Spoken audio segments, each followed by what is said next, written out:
बहुत साल पहले की बात है। उत्तर प्रदेश के इलाहाबाद जिले में दो शादियों के बाराती और वर वधू विदाई के बाद नाव से नदी पार कर रहे थे। दोनों दूल्हे रमेश और सुधीर थे। उन्हें नदी पार करके ही दूर अपने गांव की तरफ जाना था। एक नाव में दोनों वर वधू और दूसरी नाव में बाराती सवार थे। दोनों बहुएं एक साथ बैठकर घूंघट में शर्माते हुए एक दूसरे से बात कर रही थी। दोनों दूल्हे चाहकर भी अपनी दुल्हन का चेहरा नहीं देख पा रहे थे। उन दिनों पर्दा प्रथा अपनी चरम सीमा पर थी। उन्होंने अपनी दुल्हन का चेहरा नहीं देखा था। बहन, तुम्हारा नाम क्या है? देविका। तुम्हारा नाम क्या है? मेरा नाम राधा है। मुझे बहुत अजीब लग रहा है। सभी लोग अनजान हैं। ससुराल में सब कैसे होंगे? यही सवाल मन में बार बार उठ रहा है। मुझे भी ऐसा ही अनुभव हो रहा है, लेकिन भगवान की कृपा से सब कुछ ठीक हो जाए तो अच्छा है। चिंता मत करो। उन दोनों के बीच बातें चल रही थी। अचानक तेज तूफान के साथ बरसात शुरू हो गई। नाव डगमगाने लगी। नाव की लकड़ी को मजबूती से पकड़कर बैठे रहिए। तूफान रुक जाएगा तब सब कुछ ठीक हो जाएगा।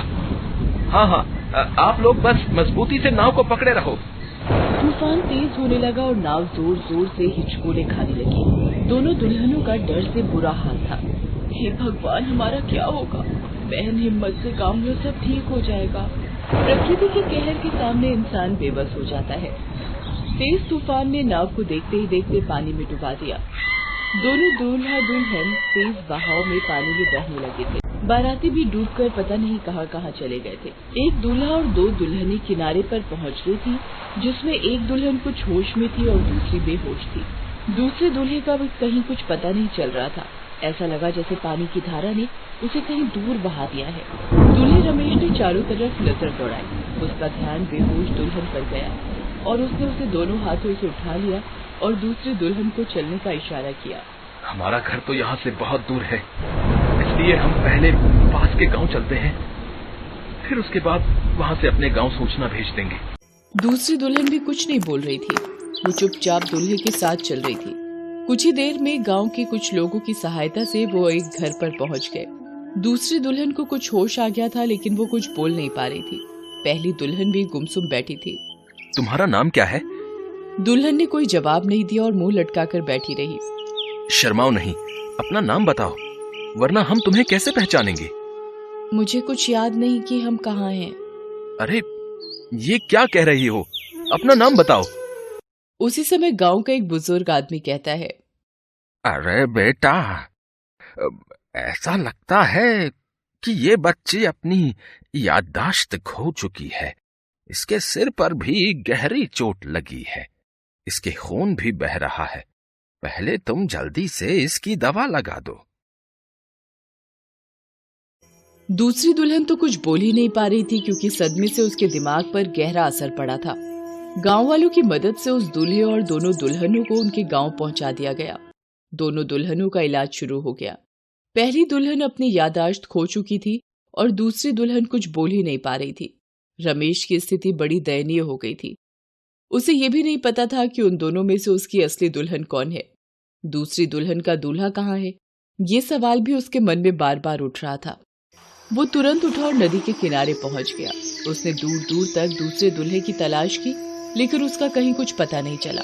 वो लोगों से पूछता रहा, लेकिन हर तरफ से निराशा ही हाथ आई।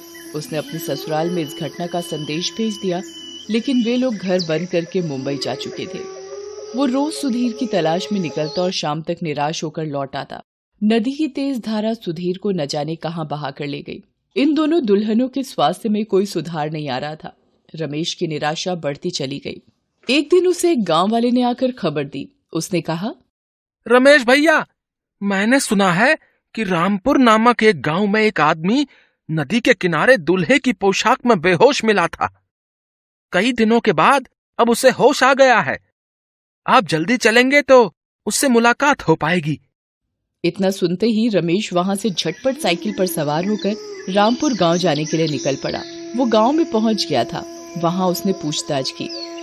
भैया, क्या यहाँ नदी के किनारे कोई दूल्हा बेहोश हालत में मिला था? हाँ भैया, मिले तो थे और वो ठीक भी हो गए थे। 2 दिन पहले ही अपने गांव सुमेरपुर चले गए। इतना सुनकर रमेश सुमेरपुर गांव की ओर चल पड़ा और वहां पहुंचकर उसकी मुलाकात दूसरे दूल्हे सुधीर से हो गई। सुधीर भैया कैसे हो? अरे रमेश भैया, आओ आओ, मैं अब ठीक हूँ। कई दिन तक बेहोश था। भला हो उन गांव वालों का जिन्होंने मेरी बड़ी सेवा की। आप कैसे हो और आपकी दुल्हन कैसी है? मेरी दुल्हन का भी पता नहीं चल रहा है। प्यारे दोस्त, दोनों दुल्हनें मेरे ही घर में हैं। चलो तैयार हो जाओ। अब तुम मिल गए हो, अपनी दुल्हन को पहचान लोगे। सुधीर खुश हो गया। रमेश सुधीर को लेकर अपने घर पहुंच गया। दोनों दुल्हनों को देखकर सुधीर भी अचंभित रह गया। पहली दुल्हन की याददाश्त खो चुकी थी और दूसरी कुछ बोल नहीं पा रही थी। रमेश, मैं भी अपनी दुल्हन को पहचानता नहीं हूँ। अभी अपनी ससुराल जाता हूँ। वहां से किसी को यहाँ लाने से दुल्हनों की पहचान हो पाएगी। सुधीर अपनी ससुराल जाकर अपनी पत्नी के भाई राकेश को लेकर आ गया। राकेश अपनी बहन देविका को पहचान गया। वो बोल नहीं पा रही थी। सुधीर को देखते ही उसके चेहरे के हाव भाव ही बदल गए और वो प्रसन्न हो गई। सुधीर ने कहा, मैं आ गया हूँ, अब तुम्हें अपने साथ ले जाऊंगा। सुधीर मेरे भाई, आपको हार्दिक बधाई हो। आपको अपनी दुल्हन मिल गई और उनकी आवाज भी वापस आ गई। ये बड़ी खुशी की बात है। इतने में रमेश की दुल्हन राधा रमेश के पास आकर खड़ी हो गई। रमेश ने कहा, ये भी बड़ा अच्छा हुआ, मुझे मेरी दुल्हन भी मिल गई। हर दिन इन दोनों के बारे में और सुधीर के बारे में सोचता था। भगवान करे मेरी पत्नी की याददाश्त वापस आ जाए। रमेश मेरे भाई, भगवान आपकी जरूर सुनेंगे। राधिका, तुम ठीक हो ना? तुम्हें कोई चोट तो नहीं आई? हमारी नाव डूब गई थी, भगवान ने हमें बचा लिया। तुम्हें सब याद आ गया, मुझे पहचान लिया, ये बड़ी खुशी की बात है। हाँ हाँ, मुझे सब कुछ याद आ गया है। ये तुम्हारे पति हैं और ये मेरे पति हैं। राधा ये कहकर शर्माने लगी और दुल्हनों को उनके दूल्हे मिल गए। सभी लोगों की आंखों से आंसू बहने लगे। इसके बाद से वो लोग खुशी खुशी रहने लगे। हेलो दोस्तों, कैसे हैं आप सब?